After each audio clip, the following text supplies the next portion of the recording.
लेकिन आपके इस आत्मविश्वास को जोड़ दिया जाता है बहुत सारी और चीजों से भी, संस्थाओं पर सवाल उठाए जाते हैं। और विपक्षी दल जो आपके ऊपर एक बहुत संगीन आरोप लगाते हैं सरकार पर, वो ये कि संस्थाओं को प्रभावित किया जाता है और उसमें इलेक्शन कमीशन का नाम, क्योंकि उस संस्था पर सबका, जनता का भरोसा है।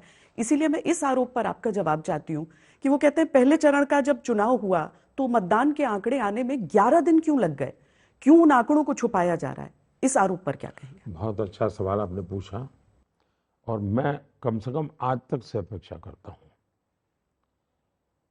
और हो सकते तो इंडिया टुडे भी, इंडिया टुडे नाम का, हाँ, दोनों से, कि जो इलेक्शन कमीशन ने एक चिट्ठी लिखी है, उस चिट्ठी पर ही विद्वानों की डिबेट हो, पॉलिटिशियनों की नहीं, जो एक्सपर्ट है, जो इस विषय को जानते हैं, उनकी डिबेट हो। और उन्होंने सही किया, गलत किया, क्योंकि मैं इसी के लिए कोई कमेंट करूं ठीक नहीं है। दूसरा, इलेक्शन कमीशन ये जो इंस्टीट्यूट है, करीब करीब 50-60 साल तक सिंगल मेंबर रही है। और मजा ये है कि इलेक्शन कमीशन से जो लोग निकले वो कभी गवर्नर बने, कभी एमपी बने, कभी पार्लियामेंट का चुनाव लड़ने गए आडवाणी जी के सामने। मतलब उन्होंने कैसे लोगों को बिठाया था, इसका उदाहरण है। उस जमाने के जो इलेक्शन कमीशन जो रिटायर्ड हुए, जो बैठे हैं, वे आज भी उसी पॉलिटिकल फिलोसॉफी को प्रमोट करने वाले ट्वीट करते हैं, ओपिनियन अपने देते हैं, आर्टिकल लिखते हैं।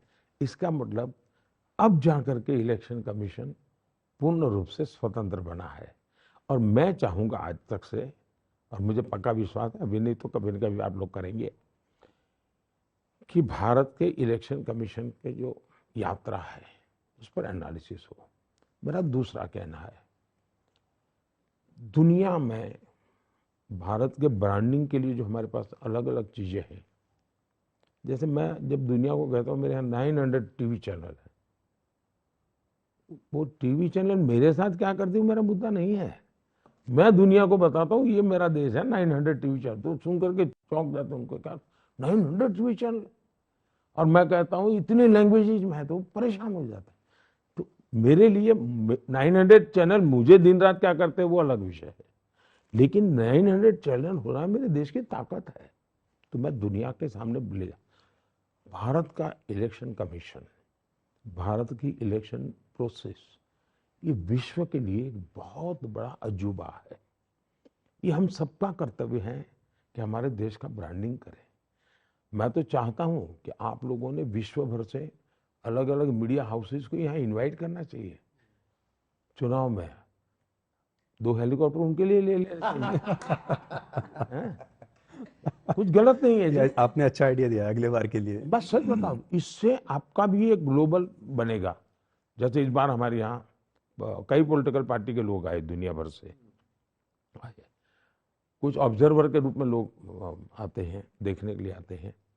सचमुच में भारत का लोकतंत्र का उत्सव और भारत के सामान्य मानवी की लोकतंत्र की समझ, और कितना बड़ा मैनेजमेंट है जी, लाखों लोग लगते हैं जी, और समय सीमा, ये अद्भुत काम है जी। ये एक बहुत बड़ा, मैं तो मानता हूँ दुनिया की यूनिवर्सिटी केस स्टडी है। और आपके अरुण पुरी जी पढ़ने के लिए गए, उनको कहिए कि भारत के इलेक्शन प्रोसेस पर वहाँ की यूनिवर्सिटी केस स्टडी करे। ये एक बहुत बड़ा अचीवमेंट है हिंदुस्तान का जी, हमने गर्व करना चाहिए। तो आपने आज तक हेलीकॉप्टर शॉट देखा कि नहीं देखा? बस समय नहीं मिला, मुझे देखा नहीं, लेकिन मुझे चिंता जरूर रहती थी कि क्योंकि इतनी आपाधापी में अच्छे हेलीकॉप्टर मिलेंगे नहीं मिलेंगे, आपको लैंडिंग करने के लिए मिलेगा नहीं मिलेगा, और कोई वीआईपी मूवमेंट होगी तो आपको उड़ने की रुकावट हो जाएगी, वेदर प्रॉब्लम होंगे। यानी ये सरल नहीं है जी, बड़ा कठिन है जी, बड़ा कठिन है।